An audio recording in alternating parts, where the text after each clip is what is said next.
This is the BCSN Pod Zone, your place for the news, views, and conversations about all things related to HBCU athletics. Here are the BCSN SportsWrap, Dr. Cavill's Inside the HBCU Sports Lab, Knights of the Round Table, the pregame show, the Carlos Brown Show, the ONG, Strike Zone, and more in one place. We are changing the way you consume HBCU sports, one broadcast at a time. Maureen is saving big holiday shopping at Amazon, so now she's free to become Maureen the Merrier. Food is her love language, and she really loves her grandson. Like, really loves. Nope. Nope. Come on, him? Ooh, I like him.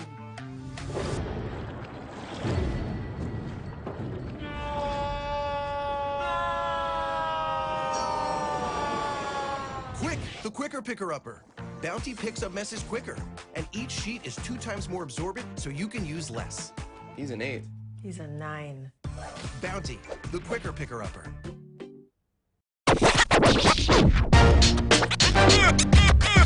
It's like a loot machine. All around town, people trying to get down. That's a pretty tight spot. Watch this. Of course you're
that fits your life. Because at the heart of every Buick SUV is you. You see, Head & Shoulders has scalp shield technology, protects against flakes, even between washes. It's never not working. Kind of like us. Number 15? Never not working! I don't like this one. Me neither. Let's get out of here. Head & Shoulders scalp shield, never not working. Follow the Black College Sports Network on social media at MyBCSN1, the number 1, on Facebook, Instagram, and Twitter at MyBCSN1.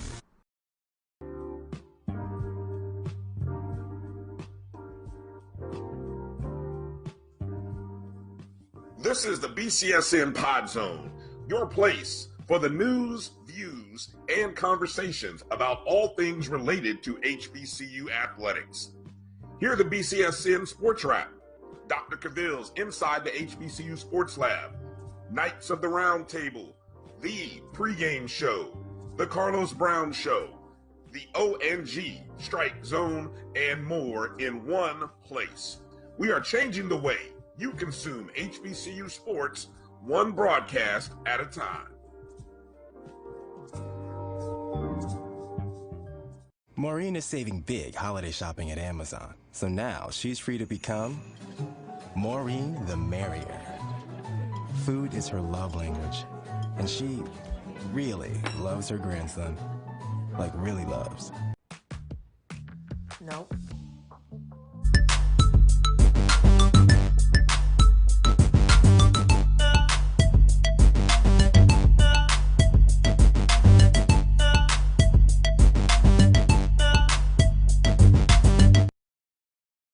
I know y'all been hearing the rumors and everything that's been transpiring around about my whereabouts and what I'm going to do. And I like for y'all to hear it from me and not from anyone else. It is what it is. Either in coaching, you get elevated or you get terminated. Ain't no other way. You either elevated or terminated. And it ain't no graveyard for coaches where they die at the place. It don't work like that. They either gonna run you off or you gonna walk off upon your own recognizance. I've chosen to accept the job elsewhere next year. I'm gonna finish what we started. We're gonna dominate. I'm gonna be here to that end and that conclusion. And then when that conclusion, we will move on. Okay, down for the nitty. And there you heard the words from Coach Prime following the SWAC championship. So that brings up an interesting thing, and I'm glad we've got our next guest, Jamie Walker, here joining us. Jamie was at the game, at the SWAC championship game as media.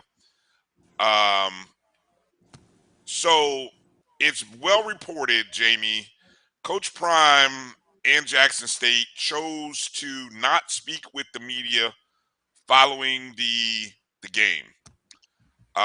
So obviously you had the on the field celebration of the championship presentation trophy, and you and many other media members who were there initially to cover the game before all of the talk of where Coach Prime was going to go, whether it was be South Florida, Colorado, Cincinnati, before all of that came out earlier in the week, everyone's initial plans were to be there to cover this game, to be there and report on this historic moment. I don't know how many other SWAC team, Grambling might have been the last team to go undefeated after a SWAC championship game, if I'm not mistaken. So it hadn't been done in a good amount of time. It might have been the first time that Jackson State has done it. It is.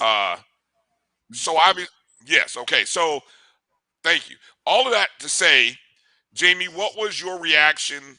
What was other media members' reactions and thoughts as it was described to you upon learning that Coach Prime and took the entire team back to Jackson State and their football facilities for that moment right there, where I'm just going, hey, let's be honest. Hey, those kids are maybe they knew what's up. They knew what was coming. But it's a bit of a downer that you go from celebrating the championship to learning your coach is leaving. Your thoughts? Honestly, the tension was already thick in the stadium anyway, because I'm gonna just kind of set the scene. I went down, me and Dr. Cavill, earlier, because they give you the elevator of freedom for media members to go ahead down. They said at the 5-minute mark you could. And so what ended up happening was we went down, kind of saw the last few plays. And then, media kind of went in, went out. They had a rope surrounding the area where the trophy presentation was going to be. It was kind of selective media that was in the area, then back out. So you could kind of feel what it was going on. I had a gut feeling because Dr. Cavill actually took off and went into the because I already knew the room was small where the presser was going to be. He took off and went. I stayed out to see the trophy presentations and kind of the streamers fall and things of that nature. And so I kind of got, just based on the tension, I said I don't think he's going to come to this presser, because you could kind of see him and the tension being around the actual platform where the trophy presentation was going. A couple of smiles here and there. Shedeur getting the offensive MVP. And Aubrey Miller getting the defensive, and you could see kind of happy times there. But it was rush on, rush off. It was in certain senses not pandemonium, but it was the scene was thick. It was you could kind of sense something brewing there.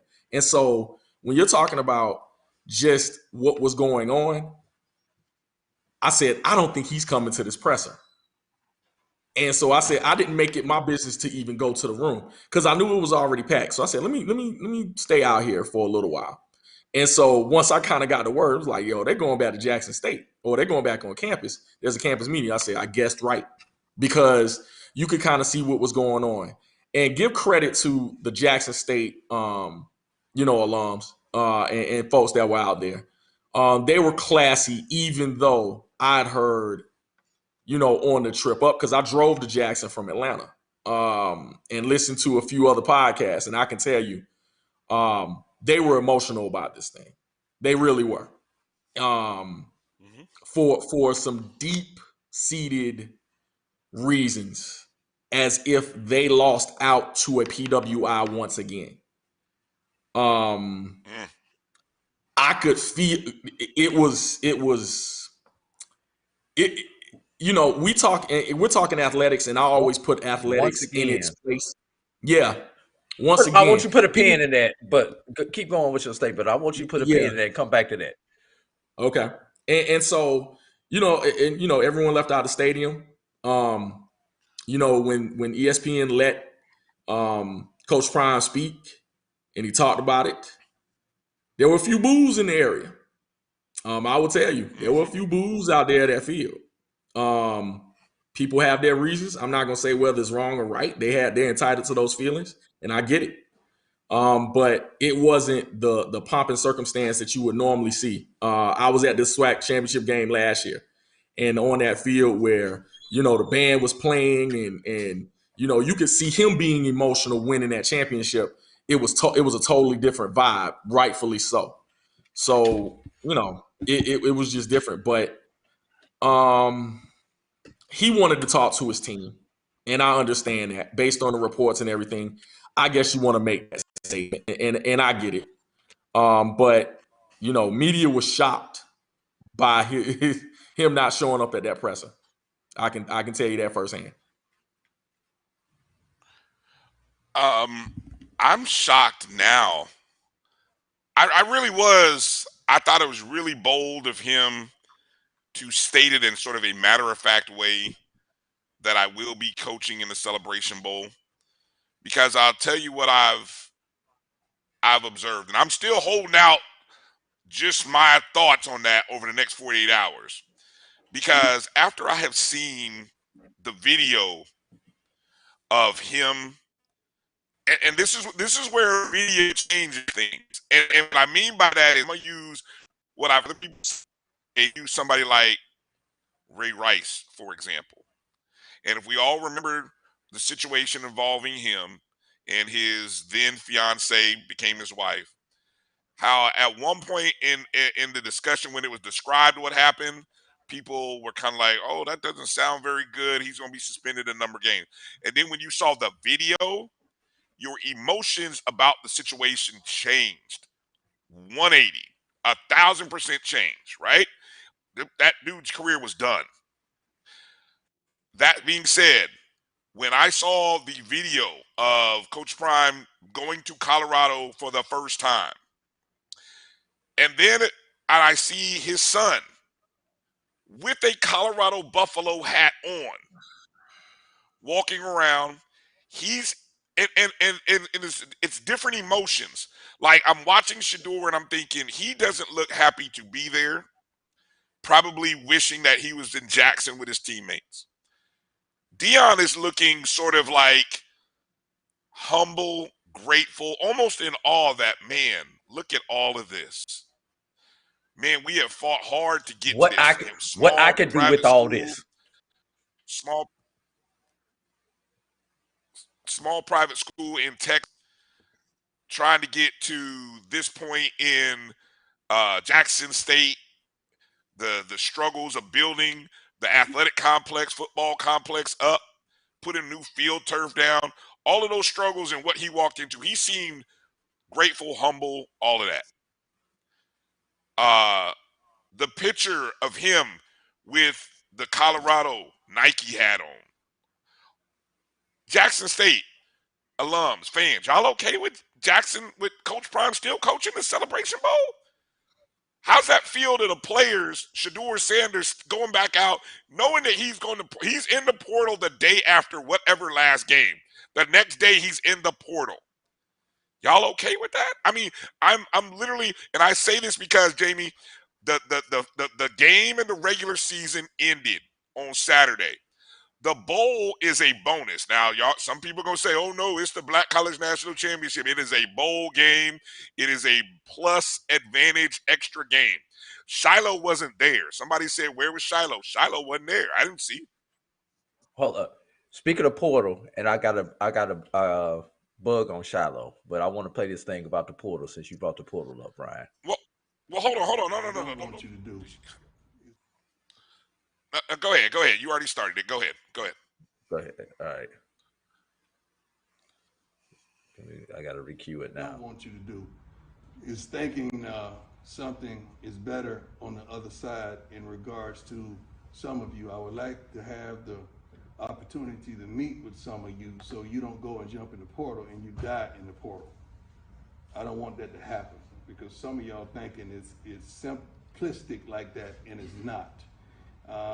That portal will be loaded on, is it Monday, fella?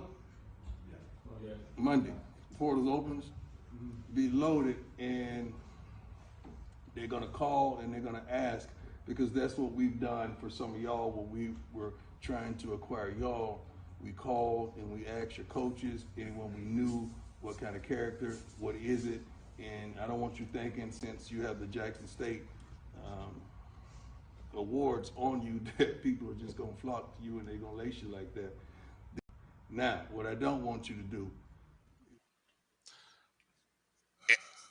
go look at now.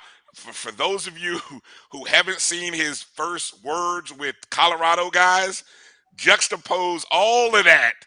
And as I'm telling you, Jamie, I'm coming to you, and then Drew jump in there. Man, I would be feeling we talk about the pettiness and the having feelings. If I'm a Jackson State fan, I'm feeling some kind of way about whether Deion Sanders and even Shador should be leading that team into the Celebration Bowl. I'll step back and listen to your comments, Jamie. I'm gonna step away now. Oh, you going Jamie first? All right. Well, I mean, jump in there, Drew. Maybe, if you want to go first, go ahead. Go first, Drew. Go first. All right. Notice, and I think you probably notice who wasn't on the plane. And you said it. Shiloh was not on the plane. You saw Shador and Lord forget, I don't know the daughter's name, but you saw her there with Dad also, and you saw the wife, but you did not see Shador. And I had to I had to stop and think. I mean Shiloh. You did not see Shiloh. Had to stop and think. Why was Shiloh not there? Shiloh does not have a mid-season transfer option. Shiloh transfers with Dad right now because remember he started off at South Carolina and transferred to Jackson State with Dad. So if he transfers with Dad, he has to sit a year. That means chances are better than not that Shiloh will actually finish his career at Jackson State because I believe he has only one more year of eligibility remaining. You know, with COVID, I'm not 100% sure if it's 1 or 2, but I believe he has one more year of eligibility remaining. So that's always going to that's going to be interesting how that all plays out. And you could see just from watching the video, you can see a little bit of possible mixed emotion from Shador. Yeah, all these new toys is cool. It's it's kind of like, and luckily I didn't have to personally go through it, but I know some people did. You grew up in this school system, all your friends. Well, and I'll say this. All my friends, we grew up K through 8th grade together, but I went to a different high school than all my friends. And I was, for lack of a better word, I was 38 hot that my mother made me go to a different high school than everybody else. And I wanted to be there. I didn't care that we was, we didn't have the best high school and everything. I wanted to be there with my people that I had built stuff with. You know how that goes. But in the long run, I understood. I hated my high school when I first got there. I went to, for lack of a better word, I went to a white high school. It was during the desegregation era in Missouri. So, and I was one of those. I was in that first wave of desegregation, that first 10 years of desegregation. So we're considered in that first wave. So, had to go through all of it, from going from a black school where the only time I saw white people was when I competed against them, to eating lunch with them. So I could kind of understand some of those emotions, even though I'm 30 years removed from those emotions, 35 years actually removed from those emotions from that point in time. I kind of understand where Shador is going. Yeah, this is cool, everything they got, and I know I can do great things with it, but it's something about it that just, I want to be with my boys. I'm just put that out there. You can go ahead and chime in, Jamie. Man, you what you said and started to say is heavy. Just keeping it, definitely within those walls. I think Shiloh has ingratiated himself within the Jackson culture. I think he has embraced being at Jackson State University, and I think he loves being there. You can tell that, him becoming what he calls the J6 and band culture and things of that nature, he has ingratiated himself in the Jackson State. So you can kind of see that tension as well. But as far as what Bryan said earlier, I looked at every single video that has come out social media wise, and let me tell you, as a graduate of North Carolina A&T State University, that would be a hard pill to swallow to see them playing that bowl game. It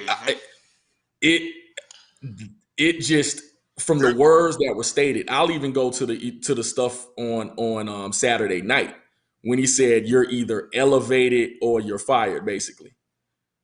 What does he mean by elevated? Because that's a loaded word to me. That is a very loaded word to me. Now, think about that. If he'd have said every coach gets hired to be fired, and very rarely do you get to control your own narrative, I think that may have been a better way of putting it, because everybody who's coaching, all three of us have been in the coaching profession. I believe all three of us have been paid in the coaching profession. So we know, especially when your job is controlled by 14 to 18-year-olds or 18 to 22-year-olds, you get hired to be fired, and you have to deal with the fact that the way you feed your family is controlled by these young people whose minds have not formed yet, just physiologically. And you got to think about something. Coach Prime was caught on saying y'all playing like your HBCU. So people already feel like he has always felt that HBCUs were beneath his standard. So to say something like you're either elevated or you're demoted or fired, loaded words. Again, going forward, even with what he said and did, when it comes to everything that has gone on, saying Shador, this is going to be your quarterback. This is your quarterback in the video. I saw that. In the introductory Yes. With the Colorado hat on already. Yes. He's not even in the transfer portal yet. Listen. It was heavy. It was heavy to see. Now, don't get me wrong. I've heard JSU folks say we're going to use this to win this 13th game. Wow. I understand. I understand. I get it. And if that's what happens, you know what I'm saying, more power to you. But that is heavy in what we saw today on social media and the videotapes and them ingratiating themselves in I guess whatever Buffalo Nation, whoever they are. Cool. I wish them luck. It's no hate, because I think it was an interdependent relationship. I think JSU benefited from it. I think Deion benefited from it in relation to this being a stepping stone job. But it is like the aesthetics with it. The aesthetics with it, man, are heavy. And I totally understand people's emotions when it comes to their school. HBCU folklore and HBCU alums are prideful people. Black folks are prideful people in general, but HBCU alums are look, we stand for our schools, and nobody else is going to talk about them except us. We can rag them amongst each other, but when you take that outside the culture per se, and just the aesthetics of it all did not look good to me. It just didn't. And so even down to what has always been the word of what Coach Prime has said, I want my assistants to get paid more money. How many of those assistants are going with him? Oh yeah, that's a good question. Well, hey, I got a loaded question for you, Jack. Well, let me jump in there for a second, Drew, because that is a very interesting thing, because one, it's already been put out there, so let's just call it what it is. There is talk that Prime has added Coach Willie Simmons on his, I'm going to call it a hit list, because that's what he's basically going to be doing, is sniping from another HBCU, bringing in potentially Coach Simmons as his OC at Colorado. That will be based on how much money, resources, whether I don't know to what degree, and you could understand if Coach Simmons, and if he did decide to go, if he were offered a nice big bag, you could understand why he might take it. I think there's value in not taking it, but namely a wife that wanted to move back to the Tallahassee area, who's from Quincy, Florida. There's family. Yes, there's family, literally family involved. But there's also a lot of career moves that come with that, right? But in terms of just the optics of moving, I put out there how many other coaches. Because the bad part about all of this, guys, the timing of the NCAA calendar is why this happens at the time that it does.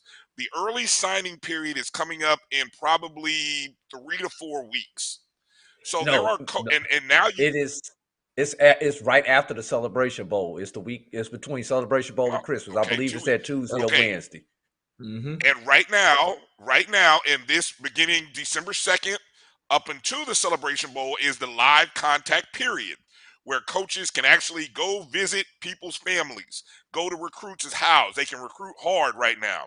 So this is the period this is why this happens. So Coach Prime going to Colorado, how much time is Coach Prime going to be focused on Colorado and recruiting versus getting things prepared for the Celebration Bowl? I'm just saying, this is why a lot of times you don't see coaches remain with their school once they've accepted a new job. Usually it goes on. So, for example, T.C. Taylor, who's maybe was the interim, who's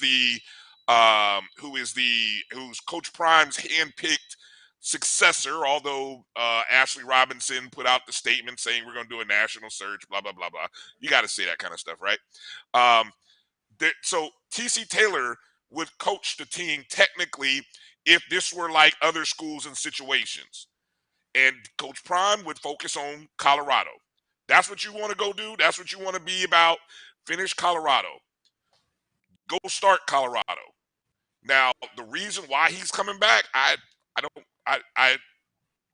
because as you described, there is a segment, and if just by the conversation that I'm seeing in our chat, I'd be willing to bet that Jackson State alumni are probably split 50-50 on whether they want Coach Prime to come back and coach the team for the bowl game. This is the thing, Brian. That's just what I was going to. Yeah. This is the thing, Brian. Coach Prime is so powerful that I think if the school doesn't allow him to coach per se, if he wants to, I think it turns into a huge distraction. I think they go into the portal or announce their portal stuff a little bit quicker if he's not there. You have to think about why some of these kids came to the institution. Now, like it or not, all of them don't come to a college just because of the name of the university. They do come there for the coach. You know, they don't come there just for that. So you have to understand and walk in a fine line between, you know, pride and sometimes who's going to be there representing. And so when it comes to what the staff is going to be, even with the players, I understand the fine line of, you know, it being harsh, just like we just talked about, and winning this ball game. And sometimes, you know, you have to set that ego aside for the greater good of the university. It would be hard for me to do. It just would. But we'll see whether or not they want to finish, you know, what they started. And those are the words coming out of everyone's mouth. It's a good message. But I think when you're looking at everything that you're talking about, everything that was said in that opening presser when Coach Prime came in, you know, with all the fanfare, it ending like this 2.5 years later, it's a bitter pill to swallow. But there are some things that are already happening with decommits that you're trying to do Jackson State wise to kind of slow all that process down. Like, you have to understand just the kind of ins and outs and kind of things that are churning at this point when it comes to preserving what you have for next season. Yes, he is working on two fronts. He's already talking about the kids from Jackson State that he may take with him. That's why he said what he said about don't everybody go jump in the portal, because that don't mean just I'm going to take you. I'm not going to take those who don't want to play. And then in the same front, 100 miles on the West Coast, he told the kids in Colorado, hey, some of y'all may not be here because I'm bringing some people with me. What are we doing? What are we doing? How does that look? I mean, that, again, you can only burn so many fires. You can only work on so many sides. This is just ugly to me. And so, you know, I understand wanting to finish. I understand wanting to finish. but you finished with a 12-0 perfect season in the SWAC. Let that be the end of it. Let the kids, let the staff, let the school, let the alumni have their moment without being distracting. My opinion. I saw one of the comments. Them boys, you're exactly right. The early signing period for Jackson State is shot. It is. Don't. You would have already heard about commits already being there. That's why I said it was already indicators that he was leaving. Because think about what the signing period was last year versus what it was this year, and just the messaging. You know what I'm saying? Like, if you read into these social media messages and read into he is a phenomenal promoter. If you look into see or look into what he was promoting, you could already kind of see the signs were there. So the early signing period, don't think it's gonna be what it was last year. But what you want to do this time, and I fully think that there are kids on that roster that can keep Jackson State football just fine. I think there are kids because they recruited and they, got some guys that are in a position that they are staying at Jackson State. But it's not gonna be what it used to be. And I think AD Robinson will be what it used to be. It'll be back okay. pre-prime. I got you there. I got you. It's not going to be what it was during the prime era as far as the fanfare. Yes, as far as the fanfare is concerned. But I think, it's going to be so interesting. I don't think it's going to be the doldrums, but I think when you're talking about the players that were there, the level of players that were there as far as recruiting 5 stars, 4 stars, upper 3 stars and players of that nature is going to take a different face. I've already heard there's some names out there that we'll be surprised about. That's just from Jackson State, folks. But I think anybody that thinks you're going to duplicate what happened when primetime was there, I don't get your hopes up for that. But I do think Jackson State has recruited enough to where they can be they will still be a quality program. But trying to do 2 things at once, it's just not going to happen. Jamie, I got a question for you. I got 2 questions for you, but I'm gonna go with question number 1 first. Now, your beloved A&T is dealing or has dealt with a similar situation, and we haven't seen the effects of it with your track coach, your world-renowned track coach leaving. Obviously, not on the profile of a Coach Prime, but in the track sphere, he is on that level, and he left for a historically white university, and he left before all the nationals were done. If I'm correct, he accepted a job. I don't know if he finished out there at A&T or not, but I know he accepted a job. We were and everything else.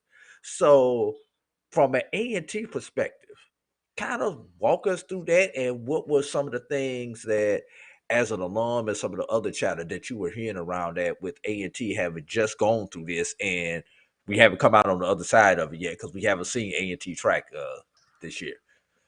Well, someone on the staff, I mean, the coach that's there now has been there a while, has also, done, been an Olympian. He's phenomenal. I don't know if you're going to get the same, type of fanfare that Dwayne Ross was able to get, but when you're talking about just what, and ironically, he took his son with him also. Yeah, he did. So talk about irony. But I think it wasn't much because I think the new hire was accepted by the alums. So it's kind of a wait and see type of thing. And of course, when it comes to track versus football, you're going to think a little bit of it differently. But I think, the comparisons, A&T and even this situation are interesting because, leaving a conference probably gave you that same feeling that I know for a lot of folks and a lot of, just people giving opinions that it was similar. Although we are still in the HBCU. Going to a different conference kind of gave that same vibe. Like, why are you leaving the MEAC? So I can understand where that comes from as far as what the alums think. Definitely divisions when it comes to whether or not we should have stayed, we should have gone, this is the right move, so on and so forth. And I think what you're talking about in results, we're going to see what happens in the CAA. To be determined. Yeah, to be determined. I think you can't determine it yet. I think the Big South run this year was pretty good in football. Besides not beating Gardner-Webb, but I think we'll see. That's going to take time in the CAA as well. So I can understand what alums are bringing to, or as far as the opinions, what they're bringing to the table. This just a sidebar before I ask my second question to you, Jamie.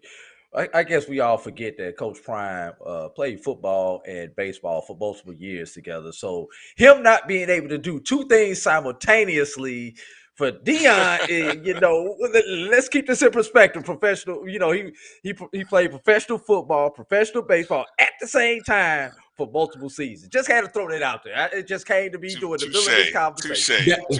That's wonderful. But you can't tell a kid to come play for me and go play for Jackson State at the same time. No, that's kind of hard. No, you can't do that. You should not do that. But coaching both teams, should not do that. Coaching two teams for 2 weeks, I think is within the realm of possibility. Okay.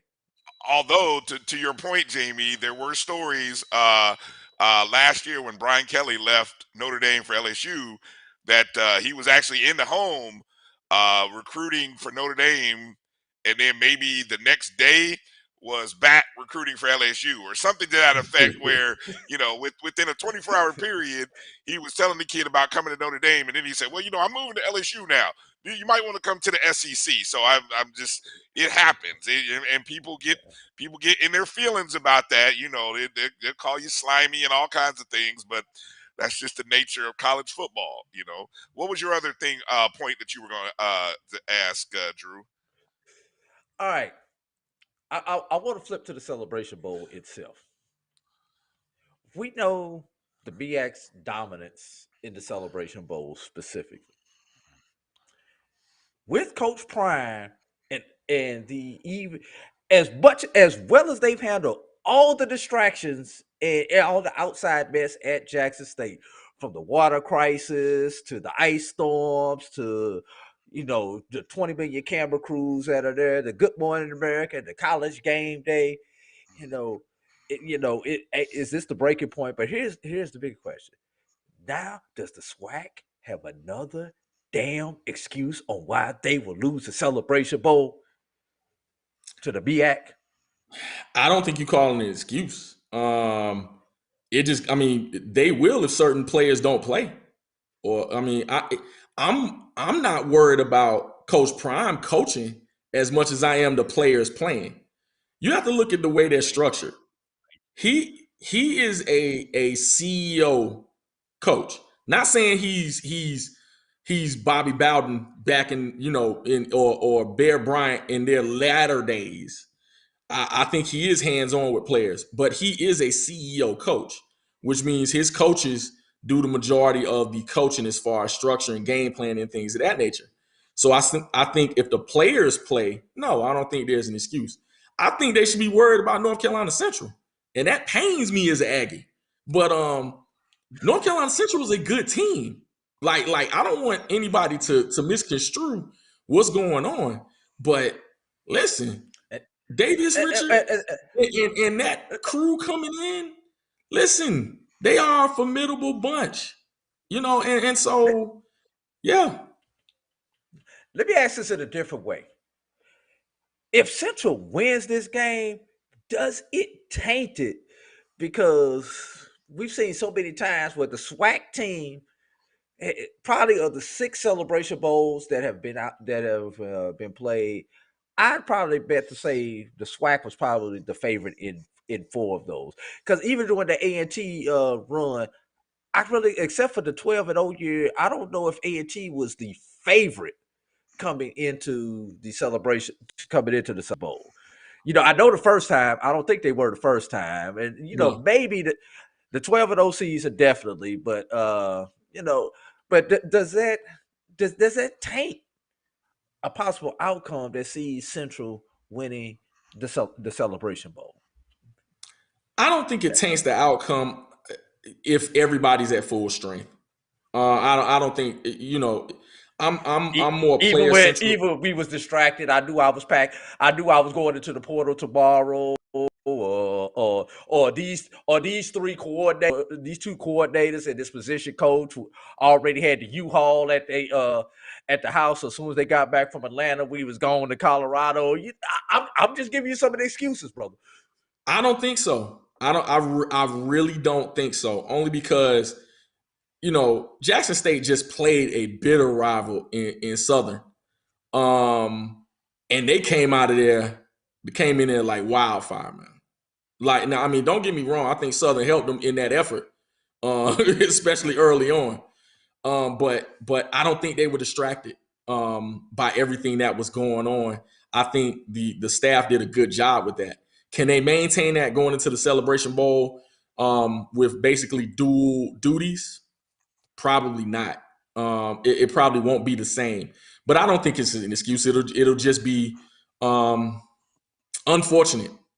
I think it'll just be unfortunate, man. But I don't think it'll be an excuse if they are at full player strength.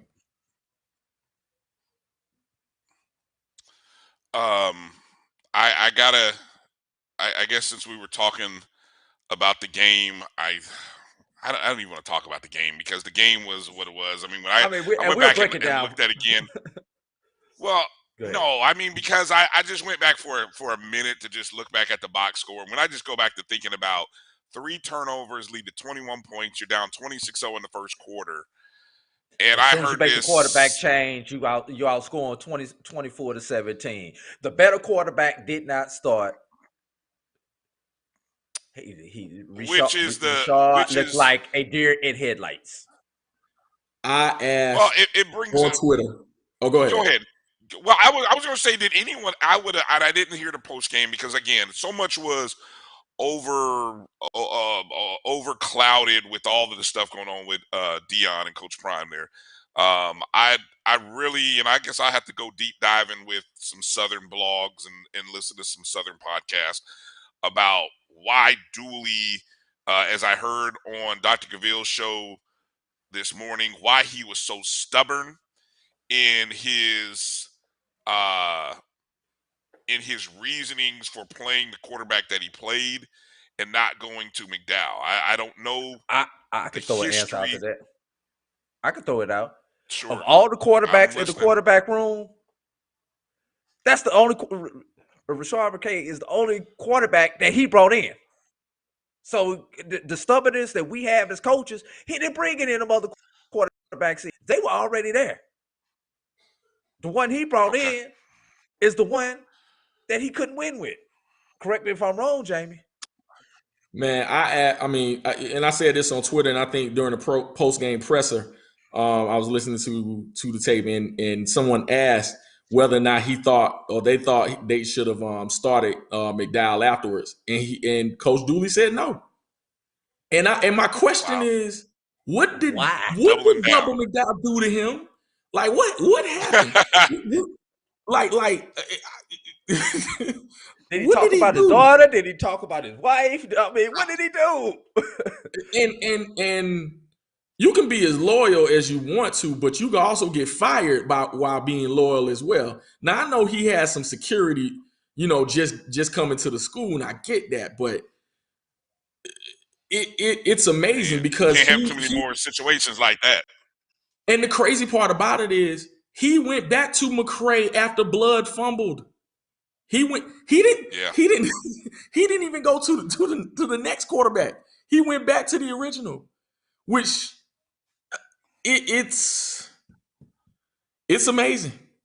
You know what I'm saying? I wonder, what did he do? That's my only question.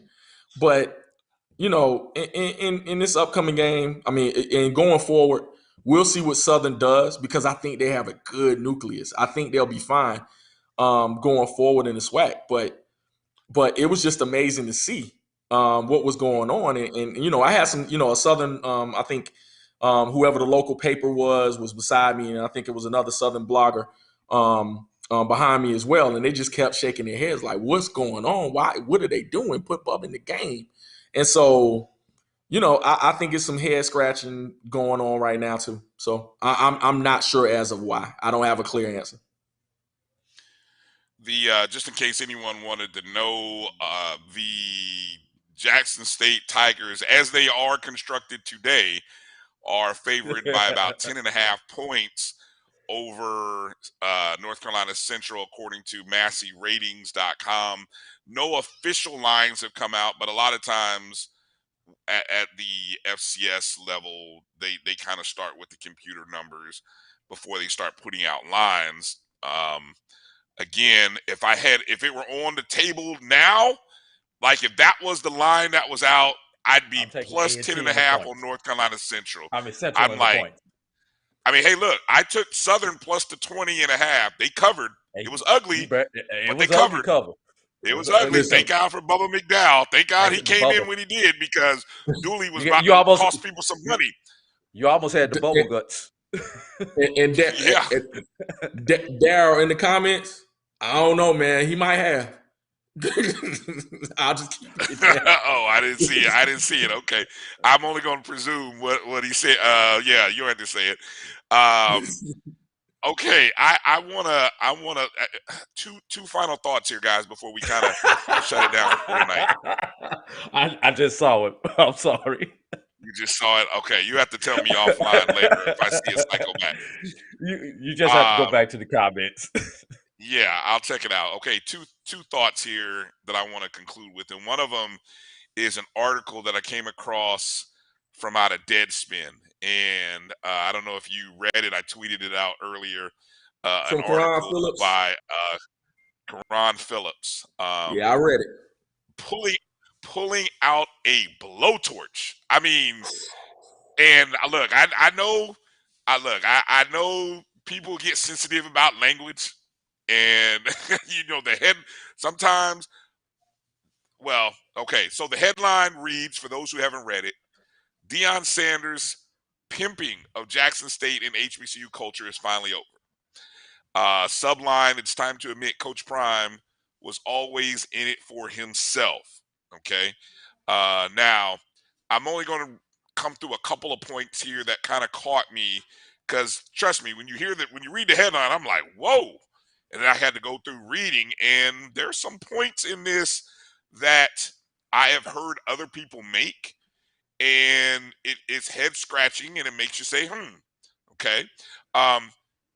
He points out in one of his paragraphs, he says, the thing that made Sanders' time at JSU so fascinating was that too many believed that his antics and sound bites were helping HBCUs as a whole when they weren't. And yes, while more football games may have been aired on ESPN3 and money was donated, for the most part, those were all things that benefited Sanders, not HBCU, across the board. He goes on to draw the, points out, and, hey, there's other athletic budgets. Did they benefit from this movement? He even goes into point of talking about the HBCU movement that sort of fell on its ears a little bit when you saw Master P's son, which I shared my thoughts about Master P and that whole situation at Tennessee State. You had the McCord Maker situation, which really was more of an injury-related thing. I think he went kind of left when he brought that up. Mikey Williams, who was supposed to be all about SWAC and all about HBCUs, somebody got to him and said, hey, man, we got more NIL money at Memphis, so you might want to come to Memphis. And so that's where he's at. But he did bring up the one, he says here, the one incident that will always define Sanders' legacy the most at JSU, and you guys, this is where I wanted you guys, because it relates to media here. The one incident that will always define Sanders' legacy the most at JSU is when the man who always claimed that he cared about black people, banned a black reporter, the JSU beat writer from the Clarion Ledger in Jackson, Mississippi, from covering the team. And they go on to quote here that the ban, let's see, I want to read here. The ban was allegedly lifted after discussions with others in the university's administration. It never felt as if the air was really cleared, though. Says Sanders banned the reporter because he knew he was going to be asked some tough questions at the 2021 SWAC Media Day due to a report that came out earlier in the week detailing how one of his most coveted recruits was charged with assaulting a woman. Quote, even after we changed reporters, it was difficult. This is coming from an executive editor at the newspaper. Deion Sanders made it hard for all local news reporters to cover the football team, mostly because he preferred national press, which was no secret.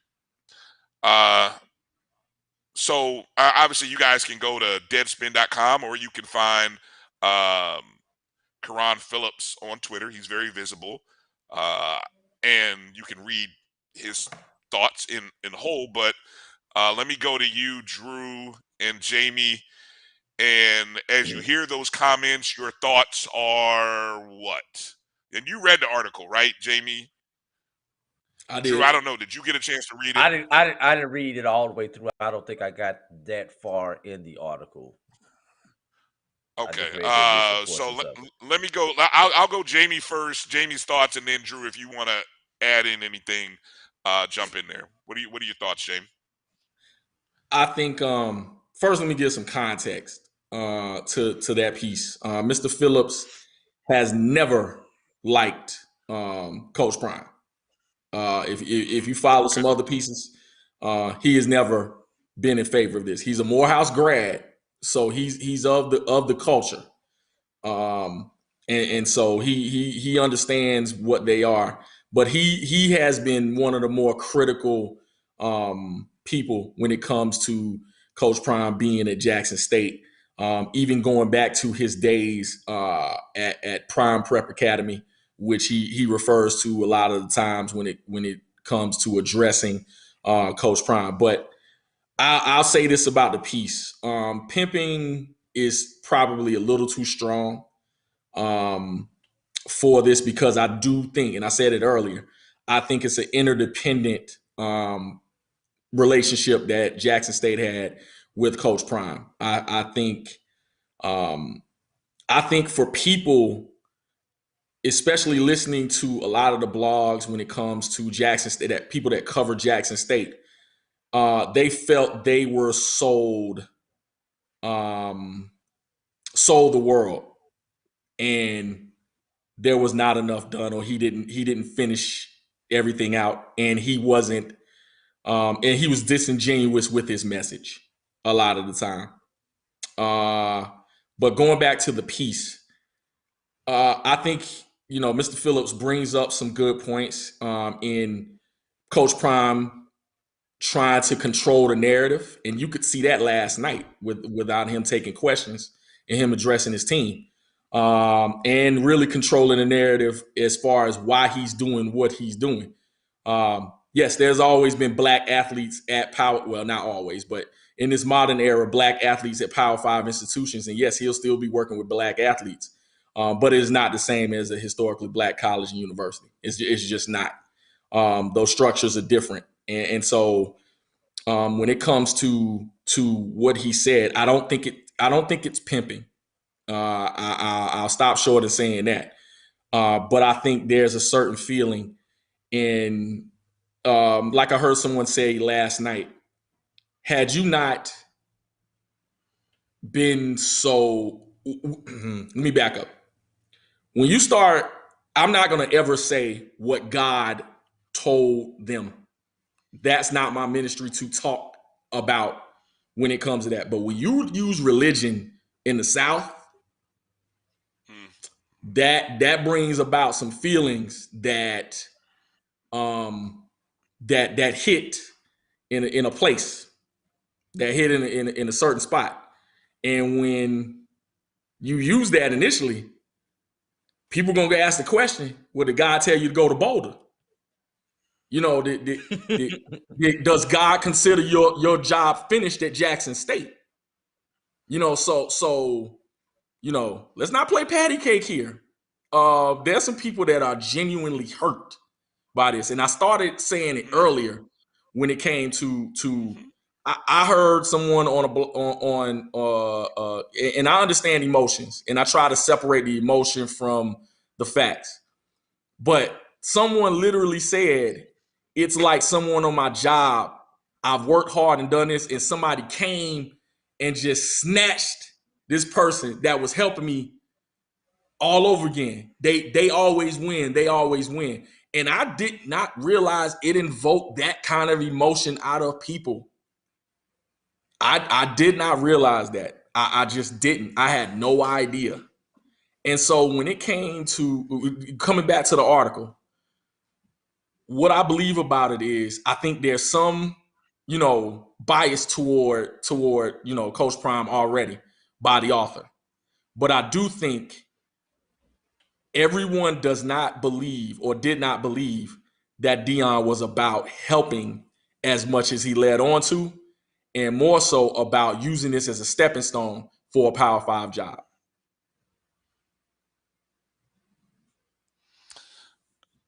Drew, any thoughts you want to add on that? Yeah, I think, and let me do like Jamie. Let me take a pause and make sure I bench my words and don't say anything inappropriate here. Oh hell, it's a podcast, Drew. Nobody's listening. We can always edit. Go get it, boy. Go get it. Come on, let your looking at come out free. Numbers right now. We got a few people out there listening to us. And thank you all for being out there listening to us. Thank you for those. Oh, is this Black media once again? Thank you for finding Black media and HBCU media. For those of y'all who have been here, we thank y'all for coming back for more. But this thing, it was mutually beneficial, and let's be real. You can have relationships, and I'm not going to use the word pimp. You can have relationships where both people use each other. We've been in those type situations where I know he's using me, or I know she's using me, but I'm damn it, I'm using them too, because I'm getting what I need to out of this.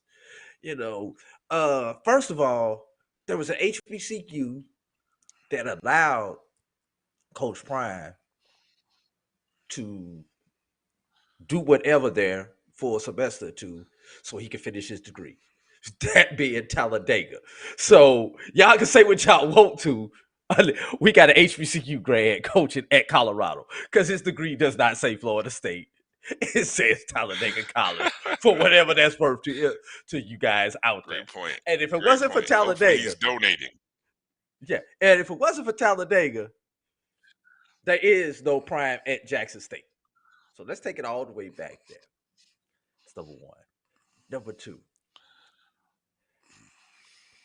I've seen media. I've been in obviously in lower level jobs where local newspapers have had negative spin, negative press on my department projects that I've been associated with. So I've seen that. And I applaud Prime for controlling as much as that narrative as he can. And he should. Anybody in that position, you should control as much of that narrative as you can. Because when you rely on other media, traditional print media in the South, to tell a story about a black man or a black university or things of that nature, most times it's not going to have the spin on it that you needed to have the impact that you needed. I do agree with you, Jamie, on the religion piece of it, you have got to be careful. That's that you have got to be careful when you put out there in the universe. When you start talking about religion, God, whatever your religion is, whatever God you pray to. But when you start preaching it and using it as part of your you know your work, you're gonna rub His some people the wrong testimony. way. You're gonna rub some people the wrong way. There's a time and a place for it. That time and place is not every day. It's gonna turn some people when you start putting politics in the middle of it. I'm not talking office politics. I'm talking about conservative, liberal, Dem, Republican, all that stuff. When you start putting that into the middle of it, you're gonna. And then when you start putting people's families in the middle of it, wife, kids, mamas, whoever, you're gonna rub some people the wrong way. So there's just certain issues that you want to try to avoid. Now, here's one thing, and I don't want to get too deep into it, but there are going to be some things that's going to come out that may potentially show how ugly and how dysfunctional things have been between Prime, his staff, and what Prime was trying to accomplish, and Jackson State and the people in Jackson, the local community, that that are going to come out and that's going to shed some light on these things. Uh, you know, that's as good as it looked on the outside. There was a lot of turmoil that was going on inside, and we all know what to do when you have that success, especially that appearance of success on the outside. You know, people gonna come find you. You're not gonna want for a job.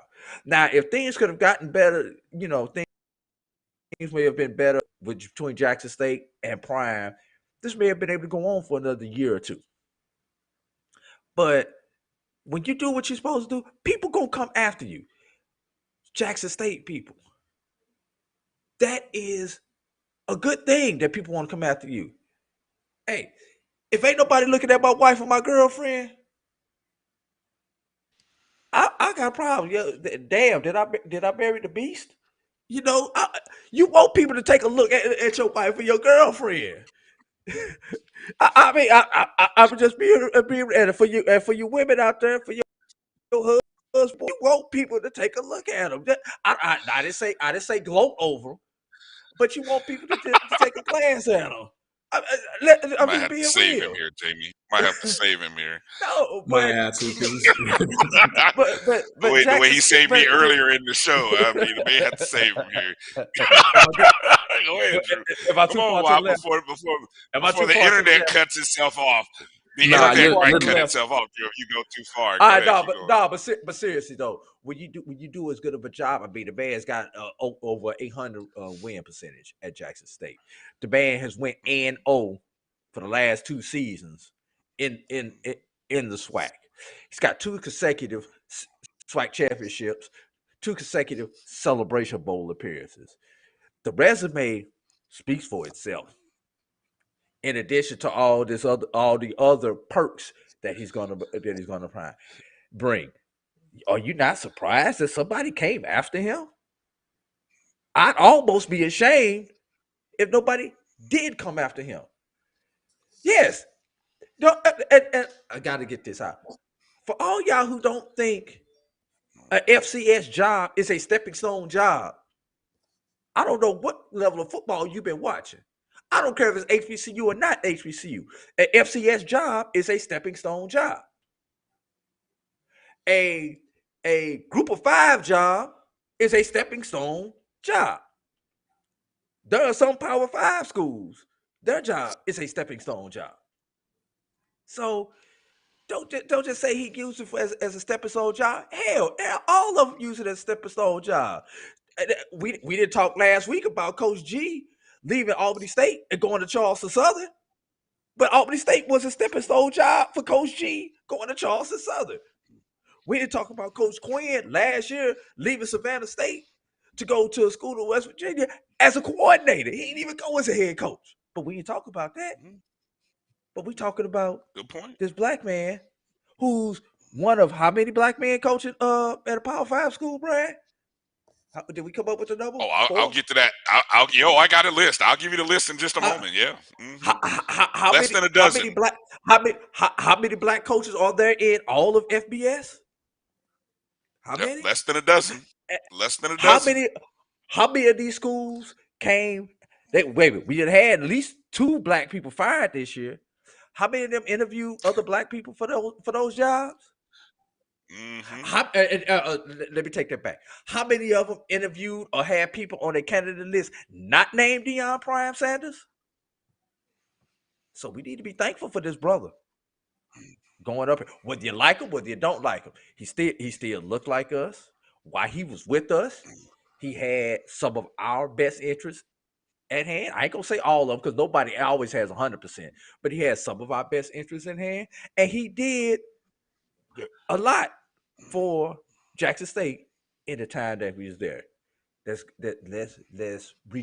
go. This is Sunday, so I'm gonna say let's rejoice and be glad in it. Damn, Drew, you got there. It was like sitting in church, Jamie. I wasn't sure where the pastor was going. At one point, I'm looking around at other people, and I'm like, "Are y'all hearing what the pastor's saying? Where's that?" For that building fund, because we need a new. I was gonna say with a collection plate. Yeah, I was gonna say with a collection plate. Yeah, the collection plate. There's a feature there in the YouTube chat. You can donate and give. You can also hit the Cash App, $ my JBN, my BCSN. That's the collection. Hey, I feel like there are 2 things that can be true. 2 things can be true at the same time. And, I'm one of those people, and I want to be clear because I know I told you at the beginning of the show, I'm all for the petty because I understand exactly what Jackson State fans are going through. I've been there as a fan who's watched. I told you, Jamie, what I said at the beginning of the show is Jackson State is going through something rather unprecedented. The feelings that they have is what Power 5 schools. If you happen to be a fan like I am of Notre Dame, because I grew up in Indiana, things happen. Your coach leaves. He goes to take another job in the SEC. You have some kind of feelings about that. But then you know what? You got to step back and say, hey, man, for 13 years, we did pretty good. We had a pretty good run. People are going to always hate. That's great. But we won some games. We look good on TV, et cetera, right? This might be the first time Jackson State has gone through this. And it felt real because the rhetoric was real. What Deion said was real. I believe that he believed, that he brought a belief. Now the new catchphrase is "I'm coming." You peeped that, Jamie? Did you peep that during the video? The new catchphrase is "I'm coming. I'm coming." And what's interesting is he now goes into a new space where he is one of 11 amongst 130-something head coaching jobs in the Power 5, where they just created a new playoff system, which is going to bring more money to universities and colleges. He is one of 11 of 130-something, 34, 33 schools in the FBS. It's a bigger number than that? No, it's small. It's too many? Yeah, smaller what? Brian. 128?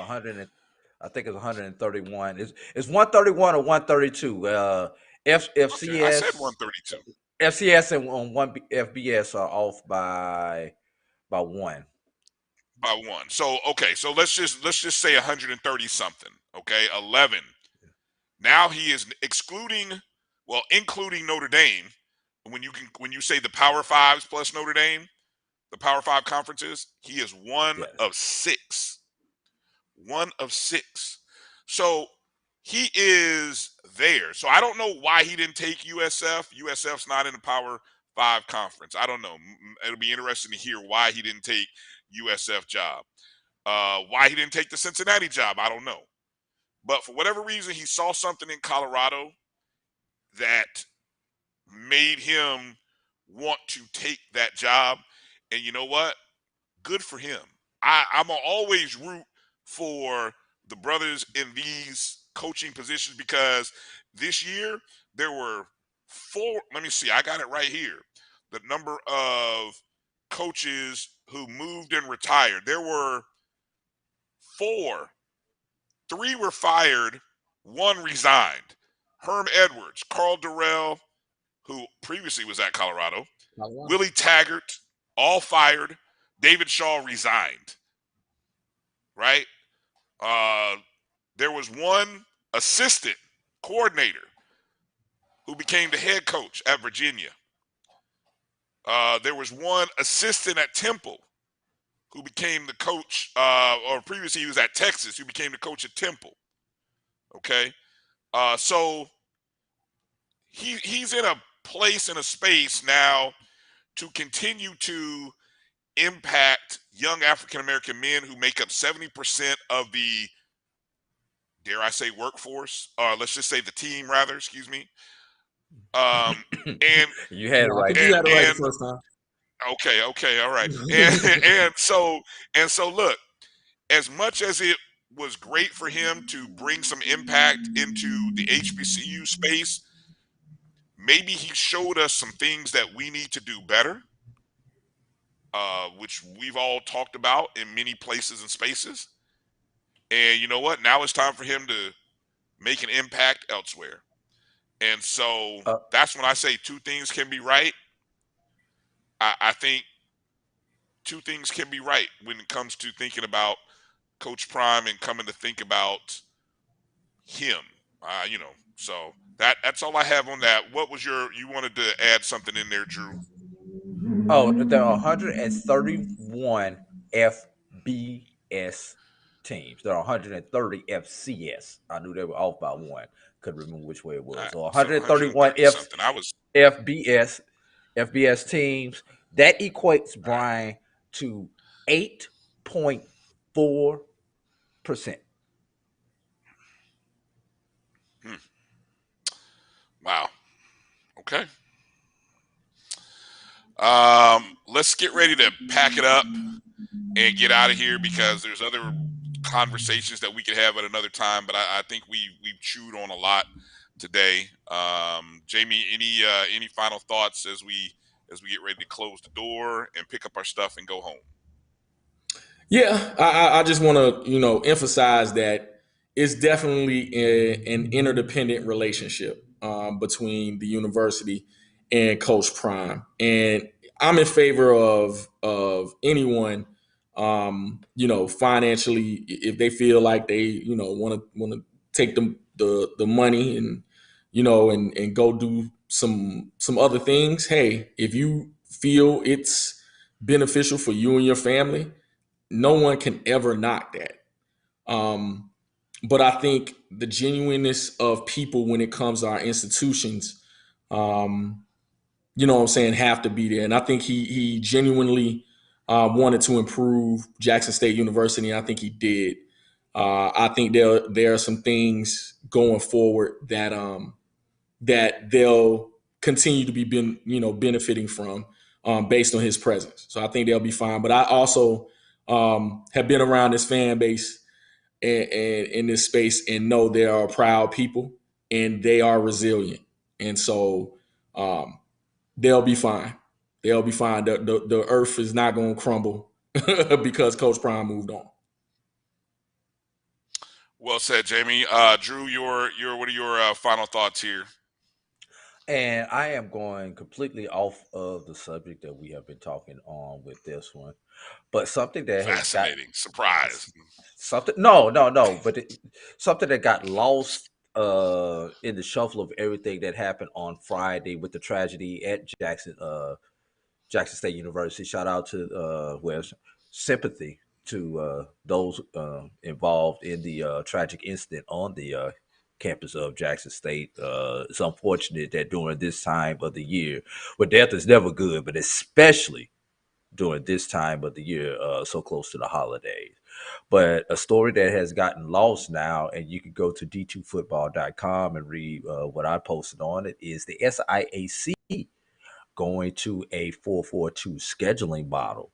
I did have a graphic for it, but we'll save that till next week or another show, because we've already been here more than long enough talking this issue. But think that is really going to be interesting, where you see the top two teams play for the championship. So you could potentially see a Miles Tuskegee or a Fort Valley, Albany State, or something along those lines playing for the SIAC championship in the future. Also, in that, it is a 8-game conference schedule, as the SIAC takes a positive step forward to try to make sure that they do not, a proactive step to make sure that they do not get lost in the shuffle, as they have for the last 2 seasons, with Fort Valley not making it this season and Savannah State not making it last season. Because the 8-game model has shown to be, in this super region, the model that gets teams into the playoffs. Now, the only thing I'm going to say is, hopefully within that 8-game model, that they play actually 11 total games and not stay at the 10 plus the conference championship game. I'm hoping that they figured that portion of it out, such as like the SAC and the Gulf South do. So that's it. We'll talk more about that on another show. And I won't mention anything about any other conferences doing something similar, because then people will say, "Oh, that's all you FAMU people want to do is you want to change shit," and I'm like, "Nah." I'm not going to say that. You just said shit. I just want you to know that. Yes. All right. Well, thanks for calling it out. You just said it too. So there you go. So now, back at you. But that was a shot for anybody. I got to stand up for Rattler Nation, because some of y'all out there think we just want to change stuff. No, we just want to make it better. That's all. We just want to improve. We need to add some. Anyway, Let me stop. All right, we gotta go. Hey, continue to pay attention to all the shows that we do here on the Black College Sports Network. I know if you didn't catch any of our shows, you can always download the BCSN Pod Zone. It's available on all of the podcast platforms that you use: Amazon Music, Spotify, Apple Podcasts, iHeart, Google Podcasts, and more. Just search BCSN Pod Zone. That's where you can find this show in audio format. You can find Dr. Gaville's show from earlier in the morning. His next show will be on Tuesday, O&G on Wednesday, Dr. Gaville on Thursday, as well as the pregame show. We'll get a chance to hear from Charles and Neely and kind of hear their thoughts on AP, Life After Prime, and find out what that's like for them. Any word on if those guys are they? LAP, yes, Prime. LAP, Life After Prime. Yeah. Now, are we sure that is the pregame show going? I know they're Jacksonians, so I'm hoping that they're not traveling off the Boulder as well. Now, Brian, and I said this morning. We said it off camera. The pregame show was there before Prime got there. People don't realize it. Yes, it was. The pregame show was there before Prime got there. The pregame show will be there in the LAP era, Life After Prime era. Amen. Good. We need to, I'm just kidding. We need to go ahead and turn in the trademark for that, man. Life After Prime. Yeah. Well, anyway. Next week, Brian. Next week, Brian. We scheduled to have John Grant, director of the Celebration Bowl, on also. Oh, okay. I got to be on my best behavior then. All right, so I'll make sure to be on my best, and make sure I don't ask any controversial questions. Good deal. All right. John Grant to give you a straight answer. Right. If he gives me an answer, though, he's a great talker, and he might slide away from if I ask a really, really controversial, tough question. So anyway, all jokes aside, hey, thank you everybody. Please make sure you follow us on Facebook, Twitter, and Instagram at MyBCSN1, the number one. Go download the Jericho Broadcast Networks app on the Google Play and Apple App Store. MyJBN, MyBCSN. Jamie, give out your Twitter feed, give your Twitter handle where you can follow Jamie on Twitter and Instagram and all those other fun places. Oh man, you can follow me on Twitter at SportVoiceJW. SportVoiceJW. I give a couple of opinions here and there, so just follow me. And then when the games are back on next year, you can see me too. Fascinating stuff. Drew, let them know where they can find you and read your articles, et cetera, et cetera. I write for D2Football.com. I am the SIAC reporter for D2Football.com. Hopefully, this is the recruiting season. Got a couple job openings in the SIAC. So as soon as I get information on who's taking those jobs, I will go ahead and post that to my D2Football.com platform. You can reach me on Twitter at BCSN Drew. That's BCSNDREW on Twitter. Drop me a line, and we do what we do. 51% of you guys on the YouTube chat say that Jackson State should not let Coach Prime coach in the Celebration Bowl. I look 51-49. It'll be 50-50 by the time the night closes. By the time the poll closes, and there'll be a runoff. I'm sure, like somewhere in Georgia, like there always is. There's a runoff going on. So it remains to be seen what happens. Very tough decisions ahead, unless they've already been made. So we'll see. Speaking of Georgia, if you're in the state of Georgia, you got to go Tuesday. I took care of mine last Tuesday, as a matter of fact. I know Jamie, I saw Jamie posted that he took care of his. But if you're in the state of Georgia and within the sound of our voices, please go out and vote. We're not going to talk politics. We're just going to tell you to go vote. Go vote. Absolutely. Right. Just notice the theme of everything on the screen, and then you'll know what to vote for, what color you mean the fact that behind. You mean the fact that there's a Morehouse alum running for one of the seats? Oh, okay. I just wanted to put that back out there. There you go. All right. Hey, HBCU show. We're gonna talk about the HBCU Senate candidate. Well said. Hey, shout out real quick to Virginia Union men's basketball, knocking off the number 2 team in the country. Name the last. It's probably, I don't know, maybe it's random fact that Virginia Union beat the number 2 team in football and in men's basketball in the same calendar year, same school year even. So congratulations to the Virginia Union men. I think it was Albany. Who was it they beat? Number 2, Augusta.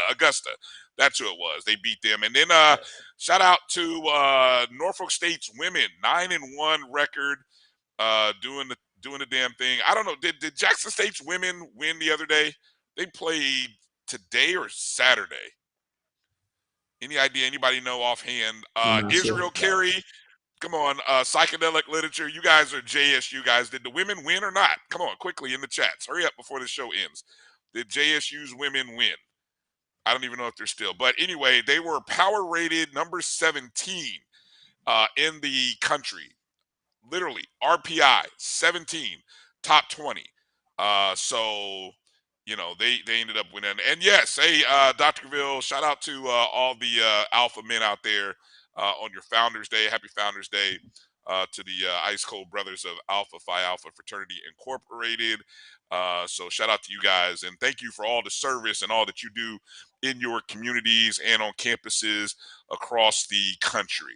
So I think Dr. Cavill is telling me no, they did not win. Jackson State women. Okay, sorry to hear that. All right, that's going to do it. I'm closing the book on the show so we can get out of here.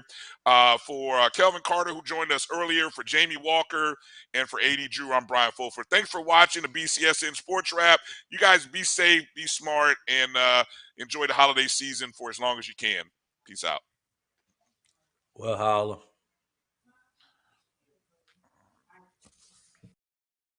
But my beats, they are hard.